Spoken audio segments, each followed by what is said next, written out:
Next part of our quick revision series from NCERT. Cell wall. Cell wall एक non living rigid structure है, मतलब cell wall एक dead है. Then cell wall forms an outer covering for the plasma membrane of fungi and plants. Fungi और plants में जो cell wall है वो सेल मेम्ब्रेन के बाहर पाया जाता है. ये सेल वॉल जो है प्लांट सेल में एब्सेंट होती है. सेल वॉल क्या करती है, ये शेप प्रोवाइड करती है to this cell and cell को प्रोटेक्ट करती है किसी भी केमिकल मैकेनिकल स्ट्रेस से और किसी भी इन्फेक्शन से. ये प्रोटेक्शन प्रोवाइड करेगी क्योंकि बाहर की तरफ है, बाहर जो भी लेयर होगी वो प्रोटेक्शन ही देगी. It helps into cell to cell interaction. Cell to cell interaction में ये हेल्प करेगी as it is present outside. क्योंकि ये सबसे बाहर वाली लेयर है इसलिए ये दूसरी सेल से बातचीत करने में हेल्प करेगी. And provides barrier to undesirable macro molecules. यहाँ पे माइक्रो कर देंगे तो रोंग हो जाएगा. क्या होता है, जैसे ये है सेल वॉल, इसके अंदर है प्लाज्मा मेम्ब्रेन और cell membrane. Plasma membrane selectively permeable होती है, कुछ ही चीज़ों को आने देगी और कुछ ही चीज़ों को जाने देगी. लेकिन जो सेल वॉल होती है ना, उसमें से छोटे छोटे होल्स होते हैं इस टाइप से. यहाँ पे ऐसे छोटे छोटे होल्स होते हैं, तो इससे क्या होता है, ये पास कर पाते हैं. छोटे छोटे होल्स होते हैं तो इसमें कोई भी माइक्रो मॉलिक्यूल्स ईजिली पास कर जाता है या फिर ईजिली इससे बाहर चला जाता है. लेकिन छोटे छोटे ये जो छोटे छोटे होल्स है इसमें, इसलिए छोटे छोटे मॉलिक्यूल्स इससे पास कर सकते हैं.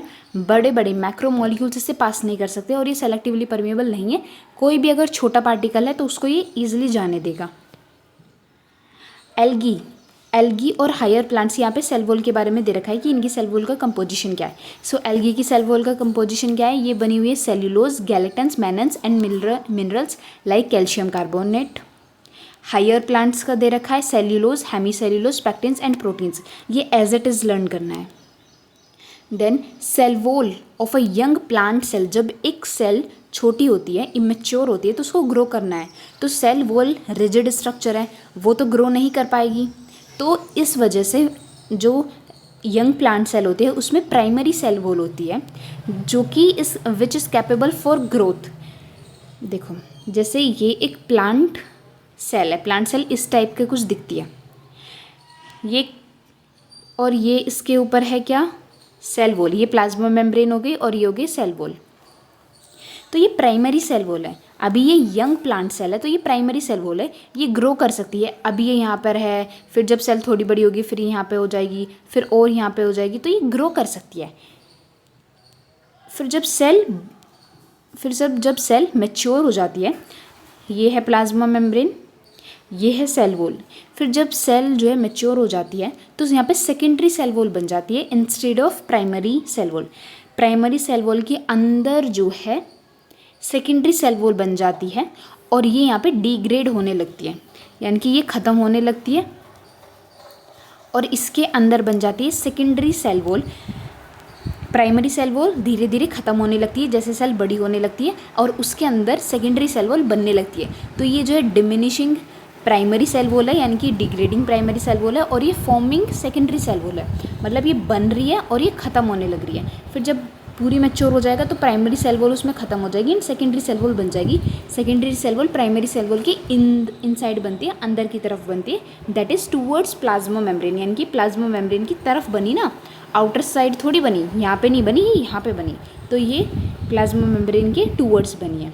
मिडिल लैमेला क्या होता है, मिडिल लैमेला कैल्शियम पैक्टेट का बना होता है. ये होल्ड करता है या फिर ग्लू करता है दो सेल को एक साथ. Cell wall and middle lamella may be traversed by plasmodesmata which connects the cytoplasm of neighbouring cells. देखो ये एक प्लांट सेल है, ये एक प्लांट सेल है, इनके बीच में कुछ कैल्शियम पैक्टेट का मटेरियल भरा रहता है जिसको हम मिडिल लैमेला बोलते हैं. ये क्या कर रहा है, इन दो सेल को आपस में ग्लू करके रख रहा है. फिर प्लाज्मोडेस्माटा, इसकी जो सेल मेम्ब्रेन है ये ऐसे कंटिन्यू हो जाती है, यानी कि ऐसे ये इसकी ओवर ग्रोथ हो जाती है, इसकी भी ऐसे ही ओवर ग्रोथ हो जाती है.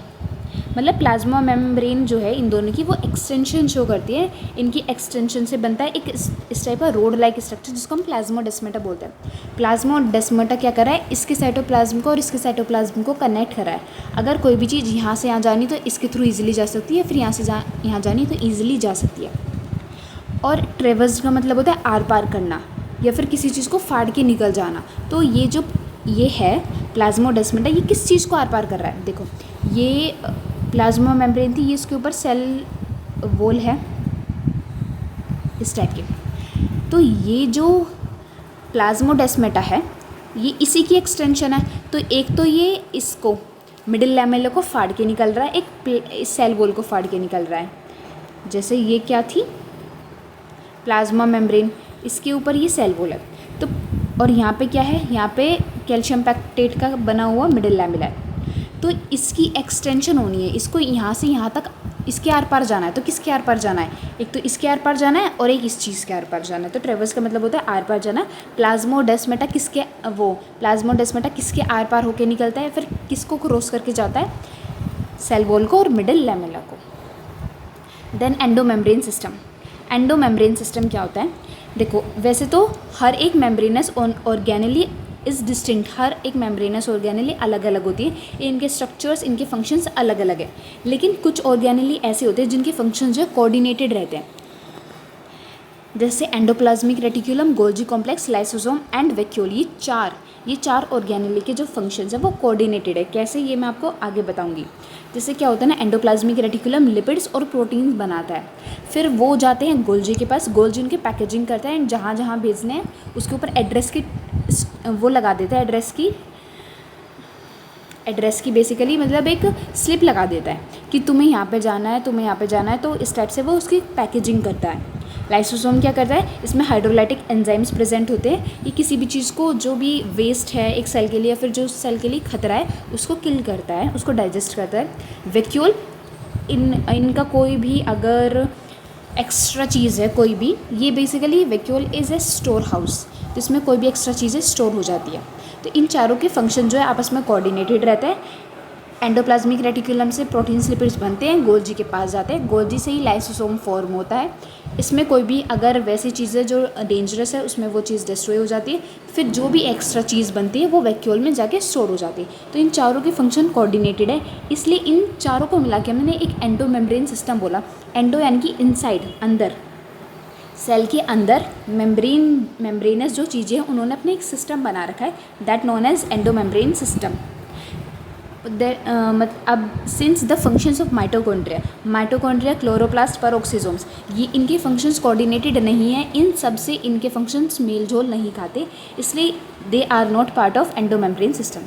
अब सबसे पहले एंडोमेम्ब्रेन सिस्टम में आता है ER, that is endoplasmic reticulum. Again वही इलेक्ट्रॉन माइक्रोस्कोपी में एडवांसमेंट हुआ, जिससे हमें पता चला कि एंडोप्लाज्मिक रेटिकुलम एक नेटवर्क ऑफ रेटिकुलर स्ट्रक्चर है। मतलब ये इस टाइप का एक नेटवर्क को ही हम रेटिकुलम बोलते हैं। ये एक रेटिकुलम से फिर नेटवर्क से स्ट्रक्चर है, टाइनी छोटे छोटे ट्यूब लाइक स्ट्रक्चर्स जो कि साइटोप्लाज्म में फैले हुए, इसी को हम एंडोप्लाज्मिक रेटिकुलम बोलते हैं। एंडोप्लाज्मिक रेटिकुलम इंट्रासेल्यूलर, इंट्रा यानी कि विद इन, सेल के अंदर की जो स्पेस है उसको दो पार्ट्स में डिवाइड करता है, luminal and extra luminal, inside endoplasmic reticulum and cytoplasmic compartments. देखो ये एक सेल है, सेल की ये है न्यूक्लियस ऐसे होती है। न्यूक्लियस की जो आउटर मेम्ब्रेन होती है ना, आउटर एनवलप, उसी का एक्सटेंशन होता है और इसी को हम बोल देते हैं एंडोप्लाज्मिक रेटिकुलम। तो ये वाली एंडोप्लाज्मिक रेटिकुलम है।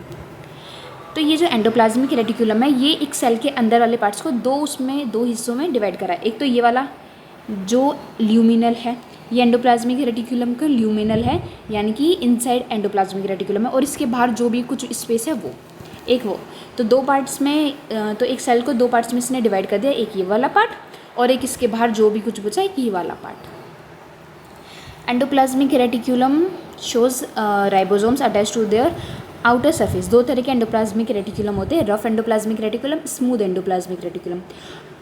ये एंडोप्लाज्मिक रेटिकुलम है आउटर मेम्ब्रेन की एक्सटेंशन।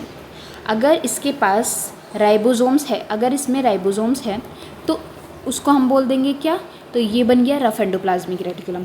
और जहाँ पर भी राइबोसोम्स नहीं है उस पार्ट को हम बोलते हैं स्मूथ एंडोप्लाज्मिक रेटिकुलम। तो ये rough endoplasmic reticulum and this is smooth endoplasmic reticulum. Ribosome क्या करता है? Ribosome is a protein factory, protein बनाता है। तो रफ एंडोप्लाज्मिक रेटिकुलम भी क्या करेगा? वो भी प्रोटीन बनाएगा। और स्मूथ एंडोप्लाज्मिक रेटिकुलम क्या करता है? ये सिंथेसिस ऑफ लिपिड करता है। अब जिस सेल में प्रोटीन ज़्यादा बनता है, this cells which is actively involve in the protein synthesis and secretion, उसमें रफ एंडोप्लाज्मिक रेटिकुलम ज़्यादा होगा। ये ऑब्वियस चीज़ है। देखो, जिस सेल में प्रोटीन ज़्यादा बनता है मतलब उस सेल में राइबोसोम ज़्यादा है, राइबोसोम ही प्रोटीन को बनाता है। राइबोसोम ज़्यादा है मतलब राइबोसोम के रहने की जगह ज़्यादा है, मतलब रफ एंडोप्लाज्मिक रेटिकुलम ज़्यादा है। एंडोप्लाज्मिक रेटिकुलम क्या है? ये एक्सटेंसिव एंड कंटिन्यूस है with outer membrane of nucleus. Nucleus की आउटर मेम्ब्रेन का ही एक्सटेंशन है, उसी को हम एंडोप्लाज्मिक रेटिकुलम बोलते हैं। Smooth endoplasmic reticulum is a major site for synthesis of lipid. Animal cells में lipid like steroidal hormones are synthesis in smooth endoplasmic reticulum. So आप बायोमोलिक्यूल्स चैप्टर में पढ़ोगे कि स्टेरॉइड्स जो होते हैं ना, स्टेरॉइड्स या फिर steroidal hormones are the types of lipid, ये एक तरह के लिपिड्स ही होते हैं।